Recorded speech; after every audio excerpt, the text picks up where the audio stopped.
expérience qui n'aboutit pas forcément au résultat demandé, c'est que j'ai besoin de cette peur pour qu'elle puisse nourrir ma motivation pour avancer, pour atteindre, on a besoin de ce défi-là.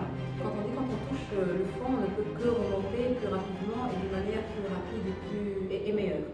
Madame Zala Mziouebnis, bonjour. Bonjour. Merci d'avoir accepté notre invitation. Merci à vous de m'avoir invité. Alors, l'échec scolaire, amitié déçue, expérience non réussie ou encore projet en faillite, des échecs nous en avons tous connus. Quelle est votre propre définition de l'échec?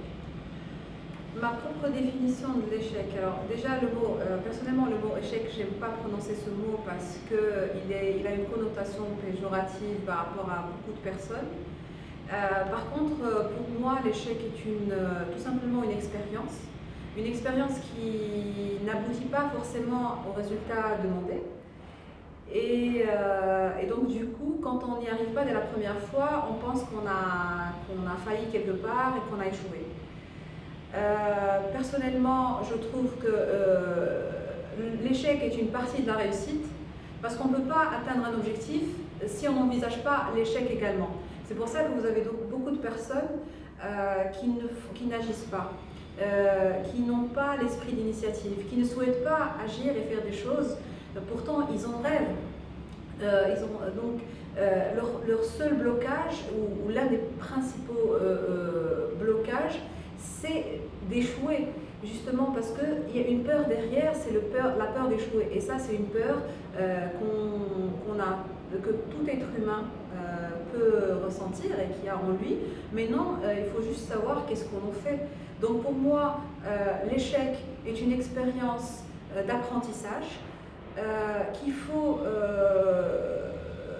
appréhender, tout simplement, et dire, aujourd'hui, si j'échoue, qu'est-ce que j'ai appris? L'erreur est humaine, certes, maintenant qu'est-ce que j'ai appris? Qu'est-ce qu'il faut que je change pour que j'arrive demain ou après-demain à atteindre mon objectif de base? Et tout en sachant qu'au départ, on a des objectifs, mais finalement, peut-être avec ces expériences, on change l'objectif, on s'améliore, on devient meilleur. À mon avis, sans échec, on n'est pas dans l'amélioration continue. Comment peut-on surmonter cette peur d'échec et garder la motivation? Alors, d'abord, il y a deux mots dans votre question. Il y a le mot motivation. Alors, je commence toujours par le positif. Alors, la motivation, c'est quoi? C'est tout simplement un ensemble d'éléments conscients et inconscients qui nous donnent de l'énergie pour avancer, pour atteindre l'objectif, pour faire des choses, pour agir, tout simplement. Chacun de nous a sa propre motivation.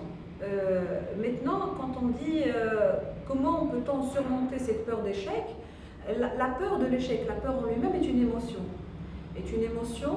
Qui donne de l'énergie. Pour certains, une énergie positive, pour d'autres, une énergie négative. Maintenant, il y a des personnes, peut-être j'en fais partie également, c'est que j'ai besoin de cette peur pour qu'elle puisse nourrir ma motivation pour avancer, pour atteindre, on a besoin de ce défi-là. Maintenant, il faut faire attention parce que cette peur, avec l'intensité de cette émotion, peut passer à l'anxiété, peut passer à l'angoisse. Et à ce moment-là, ça devient à un certain moment pathologique et ça devient un vrai blocage. Et à ce moment-là, on n'a pas juste besoin de soi-même ou de certaines techniques pour avancer. On aura besoin non pas d'un accompagnement d'un coach, par exemple, mais peut-être un peu plus travailler avec un psychologue pour régler ce problème. Donc, comment surmonter cette peur? C'est tout simplement l'appréhender, dire aujourd'hui quelles sont les ressources que je pourrais avoir pour surmonter cet échec-là, tout simplement. Chacun de nous, il a des ressources internes et externes. Interne, c'est que ça peut être ma volonté, ça peut être ma motivation, ça peut être mon envie, mon désir, ma passion. Donc je peux équilibrer avec mes émotions positives et dire voilà aujourd'hui ce que j'ai envie de faire et à quel point j'ai envie de faire, parce qu'on a besoin d'énergie, l'être humain il a besoin de carburant pour commencer, pour agir, pour faire des choses. Et sans émotions positives, on ne peut pas y arriver, ou c'est difficile à y arriver. Donc on peut également équilibrer cette peur avec des émotions positives beaucoup plus intenses, beaucoup plus présentes, comme la passion. C'est pour ça qu'on demande à certaines personnes de parler de leur passion, de leur désir. C'est vrai que dans notre contexte aujourd'hui, c'est un peu délicat, mais avec la nouvelle tendance, le coaching, le développement personnel, les accompagnements personnalisés, les thérapies brèves, etc., on arrive à en parler, on arrive à parler de nos émotions, on arrive à les exprimer, à les identifier. Donc je pense qu'à partir de là, on pourrait surmonter cette peur. Après, je pense aussi que c'est un leitmotiv aussi pour d'autres personnes. On n'est pas fait tous de la même manière, donc il y a un leitmotiv pour se dire voilà, j'ai besoin d'un petit coup de pouce pour y arriver. Comment rebondir après un échec professionnel? Comment rebondir? Donc rebondir déjà, ça veut dire que tu es tu es tombé.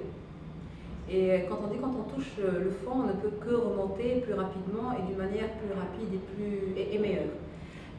Maintenant, comment rebondir? Tout simplement en disant qu'aujourd'hui j'ai fait une expérience d'apprentissage. Donc qu'est-ce que j'ai appris? Qu'est-ce que je ne devrais pas refaire pour refaire la même erreur? Aujourd'hui, je serai plus conscient parce que je sais ce qu'il me faut, quels sont mes besoins, quelles sont mes limites, quelles sont mes envies. Quel est mon comportement par rapport à tout ça? Donc ça m'apprend sur moi-même et sur mes propres fondamentaux. Moi je pense que pour moi c'est très bien.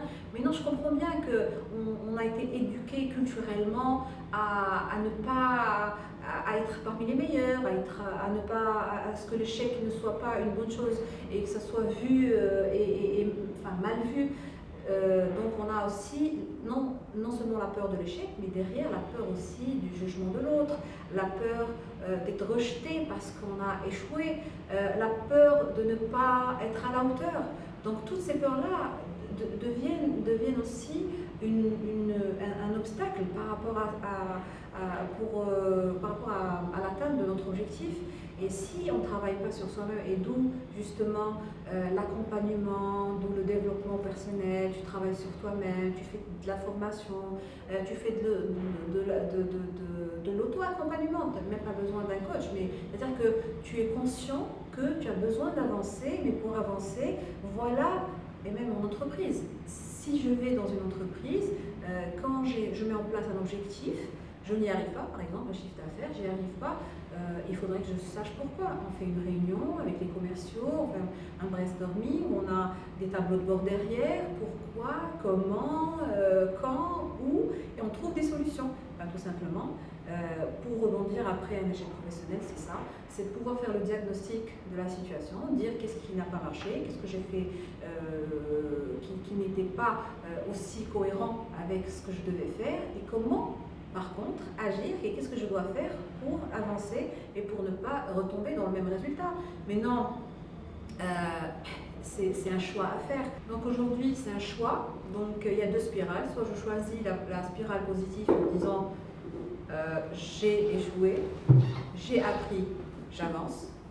Ou bien je choisis la spirale négative en disant j'ai échoué, je suis nul, je n'y arriverai pas et je m'autoprogrammerai à l'échec, perpétuel et continu, et je resterai dans la même spirale jusqu'à s'engouffrer à un certain moment dans un environnement où je ne peux plus vivre.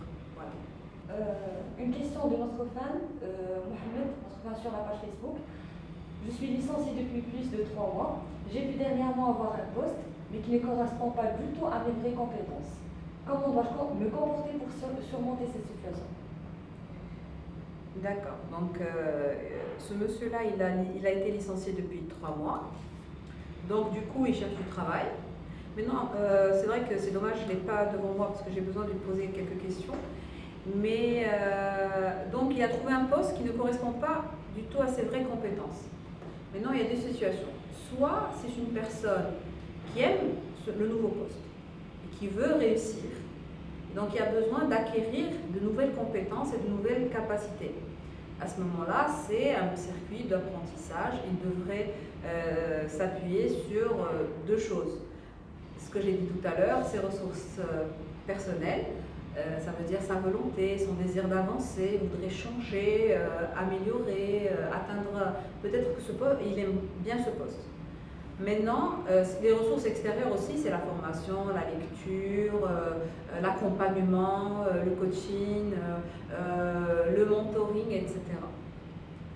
Maintenant, si ce monsieur-là me dit que, bon, parce que c'est le cas aussi de dire, je trouve un poste parce que j'ai besoin de travailler. Et du coup, je n'ai pas les compétences, mais bon. Là. Maintenant, s'il n'aime pas du tout ce poste-là, pour moi, ce n'est qu'une bombe à retardement. Parce que il va travailler, il va faire le strict minimum, mais il va y avoir une incohérence entre lui, ce qu'il veut, sa vraie motivation, parce qu'il ne va pas y avoir de motivation, et son comportement. Donc du coup, il aura beau à s'adapter, mais à un certain moment, il n'en pourra plus. Pourquoi? Parce que il n'y a pas cette, on va parler tout à l'heure parlé des émotions, il n'y a pas cette énergie pour agir, pour réussir, pour atteindre ses objectifs. Donc il fera vraiment le strict minimum. Et justement, ça c'est le cas de beaucoup de jeunes ou beaucoup de personnes qui aujourd'hui, avec le chômage, la crise, ils disent bon, je vais trouver un poste, n'importe quel poste. Et une fois il est engagé, il commence à souffrir en silence. À un certain moment, il commence à ne pas atteindre ses objectifs, il vient en retard, il est démotivé.